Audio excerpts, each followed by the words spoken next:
প্রাতিষ্ঠানিক খুন, ধর্ষণ, কিন্তু সরকার কেন ঢাকা দিতে চাইছে সবকিছু? বিরূপাক্ষ বিশ্বাস, অভিক দে, সৌরভ পাল তিনজনকে আজকে সিবিআই ডেকেছে এবং 10 ঘন্টারও বেশি তাদেরকে জিজ্ঞাসাবাদ করা হচ্ছে। এদেরকে কলকাতা পুলিশ একবারও ডাকলো না কেন? জুনিয়র ডাক্তাররা এদের নামই বলেছিলেন বারবার করে, এবং থ্রেড কালচারের সাথে এরা যে জড়িত ছিল সেটা মমতা ব্যানার্জিকেও বলে এসেছিলেন। তবুও তাদের বিরুদ্ধে কোনো অ্যাকশন নেওয়া হলো না। নিল তো কে? সিবিআই। কেন? বেহালা শখের বাজারে রাত দখল অভিযানে নেতৃত্ব যারা দিয়েছিলেন এরকম 5 জন মহিলার এগেনস্টে জামিন অযোগ্য ধারায় মামলা করেছেন ঠাকুরপুকুর থানা।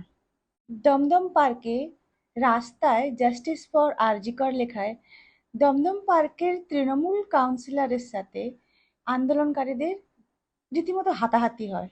আবার জুনিয়র ডাক্তাররা বলছেন যে ওয়েস্ট বেঙ্গল মেডিকেল কাউন্সিলিং এর বলেই এই অভিজ্ঞদেরা নাকি বলিয়ান ছিলেন।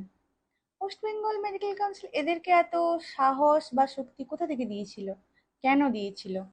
ডাক্তাররা কাজে ফিরলেন। জুনিয়র ডাক্তাররা অভয়া ক্যাম্প করে বন্যা দুর্গতদের পাশে গিয়ে দাঁড়ালেন। দিদি কি করলেন?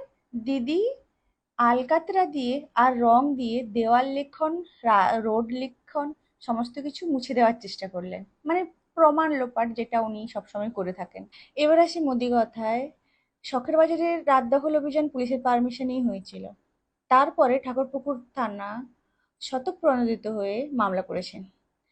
এখন একটা জিনিস খটকা লাগে না, যে দিদি চাইছেন জাস্টিস হোক, সমস্ত কিছু দিদি করতে চাইছেন, কিন্তু দিদির পুলিশ, দিদির টিএমসিপির কাউন্সিলর থেকে শুরু করে সবাই লিটারেলি জিনিসটাকে ঢাকা দিতে চাইছে, মুছতে চাইছে, বা মানুষকে ভয় দেখিয়ে আন্দোলনটা থামাতে চাইছে। কিন্তু কেন?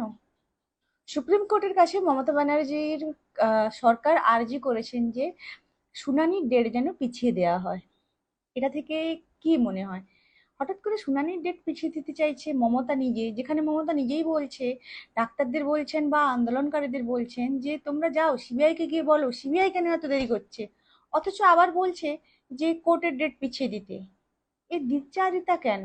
সিবিআই যেভাবে দিদির পুলিশ থেকে শুরু করে টিএমসিপির লিডার থেকে শুরু করে দিদির স্নেহভাজন ডাক্তারদের থেকে শুরু করে যাদেরকে যেভাবে ডাকছে, এরপরে দিদি না বলে দেয় যে সিবিআই কে মোদি চালনা করছে। এটা শুধু শুনতে বাকি আছে আমাদের। আর আজকে লাস্ট আপডেট হলো একজন টিএমসিপি লিডার ধরা পড়েছেন ব্যবসায়ীকে অপহরণ করে মুক্তিপণ আদায়ের দায়।